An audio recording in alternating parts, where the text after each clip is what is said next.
Muito bem, gente. Boa tarde. É estranho não ouvir a minha voz aqui, né? Mas deixa eu perguntar para vocês. Quem aqui trabalha com vendas há menos de um ano? De 1 a 3 anos? Mais de 3? Levanta a mão. Mais de 5? Mais de 10? Mais de 15? Tem alguém mais de 20 aí? E com treinamento? Quem trabalha com treinamento de vendas há menos de 5 anos?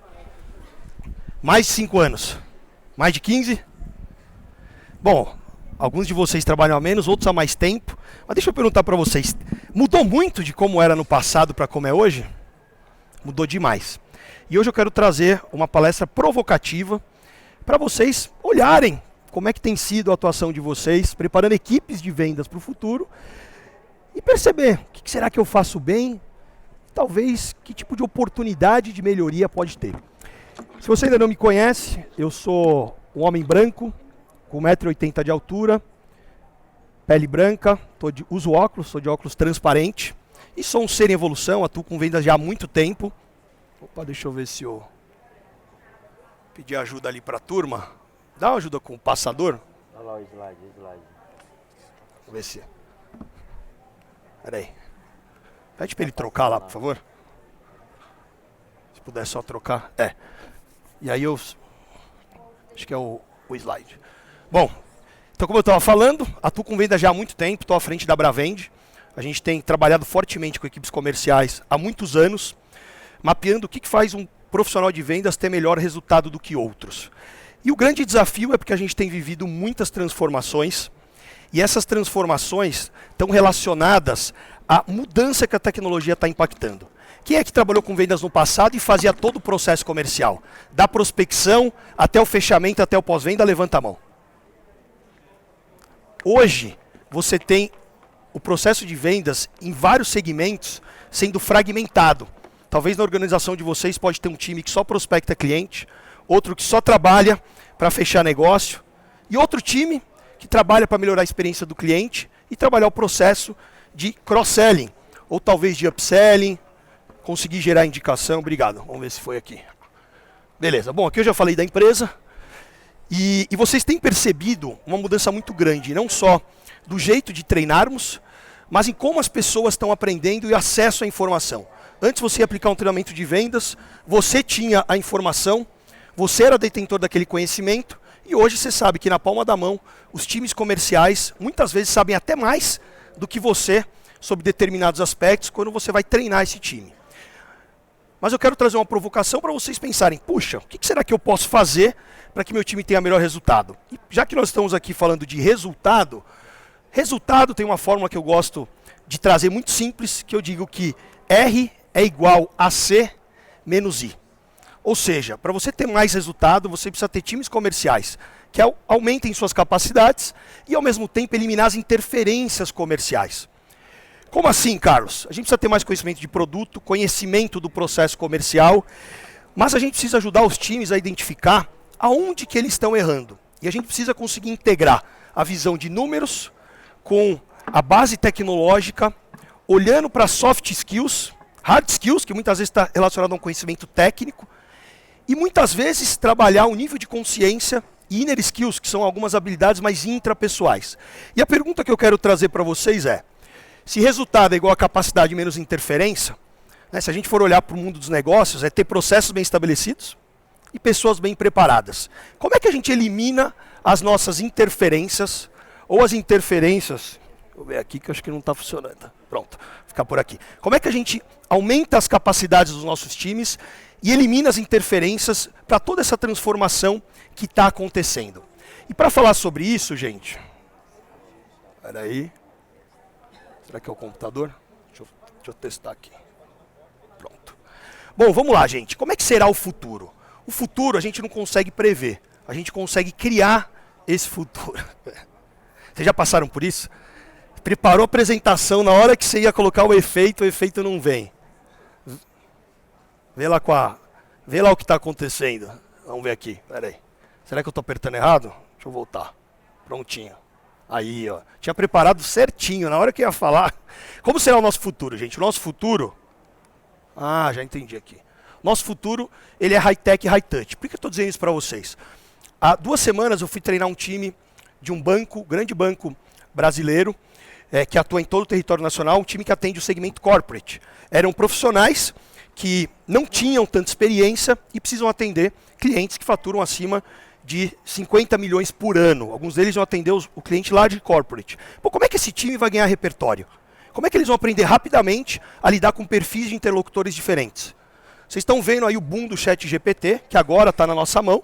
Muito simples, eu cheguei para ele e disse, vem cá, você vai conversar com determinado perfil de interlocutor, você hoje consegue se preparar rapidamente. Se você chegar para o ChatGPT, por exemplo, e dizer para ele, preciso da sua ajuda e gostaria que você se tornasse, a partir de agora, um profissional expert em vendas que domina essa metodologia, né, tem várias metodologias já consolidadas, e que inclusive tem a certificação de CFP, CEA, tal.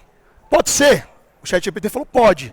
Bom, agora eu preciso que você me ajude a preparar meu repertório, porque eu vou visitar um determinado perfil de interlocutor, cargo, de tal empresa, e eu quero que você me ajude a saber quais são as potenciais necessidades que esse interlocutor tem, e eu preciso que você me ajude, inclusive, a preparar um checklist de perguntas, de tal forma que minha abordagem seja personalizada. Alguém já tentou fazer isso? Então dou a dica para vocês. Faça isso.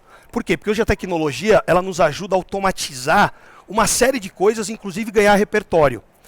Porém, quanto mais velocidade você consegue colocar para executar algumas atividades, isso sobra mais tempo para você fazer o quê? Trabalhar atividades que são mais relacionais. Cada vez mais a gente precisa de humanização nos processos comerciais. Então, como é que TI&D pode alavancar equipes de vendas do futuro? A gente precisa desenvolver nos times habilidades avançadas em vendas. Isso passa por ter times que não só domina produto, conhece de etapas da venda, isso é o mínimo que os times precisam saber. Mas quando a gente olha para o processo comercial, você tem alguém que vende, você tem alguém que compra e ambos negociam. Então, muito mais do que preparar os times em como eles têm que vender, a gente tem que entender como que funciona a jornada dos clientes e potenciais clientes e como que o time pode atuar com base nisso. Não só isso, a gente vive um momento onde nós precisamos ter conhecimento profundo do cliente, não só das suas necessidades, aquela que ele demanda. Eu pergunto para vocês, o time de vocês só atende a necessidade que o cliente traz? Na verdade, a gente precisa de times que desafiam o cliente. Porque nem sempre, com essas transformações, o cliente vai saber exatamente o que ele precisa. E aí você começa a ter que treinar times para não só serem atenciosos, consultivos, né, é importante ser consultivo, mas para desafiar o cliente. Inclusive, tem um livro que aqui no Brasil está Venda Desafiadora, né, dos Challengers, em inglês, que são aqueles vendedores que desafiam. Eles chegam a vender de 2 a 3 vezes mais que a média. E se você junta o domínio da tecnologia com essa transformação que a gente tem percebido, esse controle aqui, vamos lá. Espera aí que... Já passaram por isso ou não? E a gente tem que usar de uma técnica que é adaptabilidade. Eu falei assim, pô, será que eu vou para o slide? Não vou. A gente precisa dominar as tecnologias, ter tecnologia à nossa disposição e preparar os nossos times para usar isso a seu favor. E aí vocês sabem que antigamente o vendedor era aquele que falava bem, a pessoa fala bem, vai para vendas. Mas a gente sabe que hoje não é mais assim. Vocês provavelmente devem ter equipes que precisam ser altamente especializadas. E você tem que trazer alguém que, de repente, é de uma área técnica, um veterinário, alguém que se especializou em tecnologia e não domina habilidades comerciais. Esse profissional vai precisar se reinventar. E a gente tem profissionais comerciais que tem que entender que tudo aquilo que ele está fazendo de forma transacional está sendo automatizado. E aí os profissionais ficam perdidos. Então nós, como profissionais de treinamento e desenvolvimento, a gente precisa entender o que... Será que não dá para pegar outro passador de slide lá não? Então, mas eu estou colocando. Aqui, ó. Tá vendo? É verdade, eu estou colocando aqui, mas não está indo. Faz o seguinte, aperta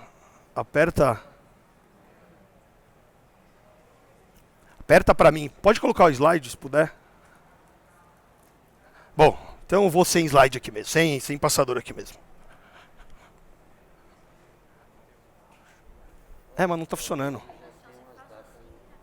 Faz assim, ó, eu faço assim e você aperta, tá beleza. Então, gente, voltando aqui, que acabou passando o tempo aqui com os espaços. Volta um para mim. Vê aí se você consegue. Volta mais um. Tá vendo? Ó, não tá indo. Aperta 8 vezes. Cara, desencana. Deixa, vou sem mesmo. Pessoal, é o seguinte. Quando a gente fala de treinar equipes comerciais para o futuro, tem 5 princípios que a gente precisa dominar. Que independentemente da automação, da tecnologia, isso não vai mudar. Quais são eles? Que é o último ponto que eu vou falar aqui. Acho que é melhor desligar o slide. Fica aí, porque senão atrapalha. Anota aí. 5 P's. Levanta a mão. Levanta a mão aqui. Primeiro P é o P de propósito. Segundo P é o P de processo. Terceiro P é o P de portfólio. Quarto P é o P de performance. E a gente tem a questão das pessoas. Tecnologia permeia tudo isso. Mas durante muito tempo, as pessoas treinaram equipes para dominar produto, característica e benefício. Treinar equipes no que fazer. Quando a gente olha para o propósito não é olhar para o quê, nem para o como, mas é o porquê. Porque pode ser que o seu time está vendendo hoje, amanhã mude, e mude rapidamente. Então, os treinamentos, eles precisam cada vez mais estar conectados com o propósito da empresa, e os profissionais precisam entender o porquê eles estão fazendo aquilo. E aí começa uma provocação, quem treina produto, que normalmente começa o treinamento ensinando produto. Na verdade, a gente tem que mapear quais são as necessidades que os nossos problemas resolvem e qualquer tipo de solução que pode encaixar. Então, mudar essa lógica vai fazer o seu time, quando tiver uma mudança repentina, conseguir se adaptar rapidamente a novas soluções. Então, isso daqui tem a ver com propósito. A gente precisa ter times que conhecem de pessoas e que cada vez mais sabem se relacionar. Porque se a gente tem automação, se a gente tem uma série de coisas que estão sendo substituídas, e se você tem times que dentro da sua empresa, dentro da sua operação, estão só fazendo transacional, está errado. Talvez a gestão tem que dominar mais formas de automatizar. Para quê? Para utilizar do nosso potencial, que é a inteligência humana. Humana para quê? Para se conectar com o cliente, para trabalhar oportunidades de negócio. Mas de nada adianta se você não tem processos bem estabelecidos. Por isso, ter playbooks muito bem desenhados, ter as melhores práticas bem feitas é essencial. E aí você vai entender como que funcionam as etapas da venda e como funciona o processo de compra e você conecta tudo isso. E aí você prepara programas de desenvolvimento para cada uma das posições e você começa a quebrar o paradigma de que vendas é competição. Por quê? Porque hoje você tem vários negócios, as equipes comerciais atuando de forma colaborativa. E aí você começa a ter que pensar em como você pode ajudar esse time, dentro do desafio de cada profissional, por isso performance, a identificar os seus gargalos e as oportunidades de melhoria. Então quando a gente fala de performance, vou dar um exemplo. Puxa, eu preciso treinar o meu time em lidar com as objeções. Coisa básica. Né? Eu me lembro de um cliente que falou, puxa, meu time precisa lidar com as objeções. Eu falei, mas será que é um treinamento de objeção? A gente foi na operação, quando a gente foi mapear, a gente entendeu que não era aí que estava o gargalo. Era um time que atendia numa plataforma digital clientes, ele precisava ser consultivo, só que ele não fechava, primeiro, ele não fazia follow-up, tinha dificuldade de lidar com objeção, mas não era isso. Ele não usava o canal de comunicação adequado. Os clientes são omniconsumidores e ele precisava saber usar da videoconferência. Nesse caso não tinha reunião presencial. Saber usar de ferramenta por WhatsApp e o time fazia o quê? Começou a ficar deixando o cliente controlar o processo. E a gente foi identificar, faltava uma visão mais integrada de negócio. Então, como é que a gente prepara os nossos times? A gente precisa, independentemente do contexto, preparar os times no porquê, ajudar o time a se conectar com pessoas e não só o cliente externo, mas a gente sabe que um grande desafio em grandes empresas é a conexão com os nossos clientes internos. Como que eu faço para desenvolver laços e parcerias? E aí, gente, se a gente olhar a técnica de venda, não tem muita novidade. O pessoal fala, pô, mas você usa o quê? Solution Selling, Spin Selling, Challengers. Qual que é o seu método? Como a gente atende médias e grandes empresas, eu digo para o cliente, o método é o seu método. Então a gente, quando vai desenhar soluções para equipes comerciais, não tem fórmula pronta. Existem melhores práticas, existem algumas tendências, mas o que a gente precisa fazer, muitas vezes, é o básico bem feito. Que é identificar as transformações que essas operações, que essas equipes estão passando, usando tecnologia, para a gente fazer o quê? Para a gente gerar mais desenvolvimento. Tanto é que se o seu treinamento tem conteúdo hoje, presencial, e não está em objetos assíncronos, tem alguma coisa errada. Porque o momento online, Ganhei um minutinho, né? Só pelo controle. O momento online e o momento presencial tem que ser momentos para trabalhar métodos ativos de aprendizagem. Por quê? Porque uma das tendências é o social learning. Inclusive, queria convidar vocês para assistir, quem quiser, amanhã. A gente vai ter um business case da Sotrec, que ela vai contar como que o podcast, o videocast, deu voz ao time e conseguiu gerar transformação com a força de vendas do Brasil inteiro, de várias operações de negócio diferentes. E a gente, ao invés de ensinar, a gente foi lá e colocou os times para ensinar e multiplicar as melhores práticas. Então, quando a gente fala de tendências, para onde a gente está indo, tem a ver com isso. Tem a ver com sair do treinamento tradicional e pensar em criar uma cultura de aprendizagem, dando voz aos times, usando dos 5 princípios. Pena que o slide não está aí, mas espero que vocês tenham gravado. Só para fechar, propósito, põe aí o dedinho. Segundo, tem a ver com pessoas. Terceiro, tem a ver com processos. Quarto, tem a ver com performance. E, aliás, eu esqueci de falar do 1P aqui, como fiquei um pouco tenso que não tinha o controle, de portfólio. É importante que os times dominem o portfólio. Então, na verdade, o outro pé é de portfólio. Às vezes o problema está que ele não domina o portfólio de soluções. Então, gente, obrigado. Foi um prazer estar com vocês e até breve. Valeu.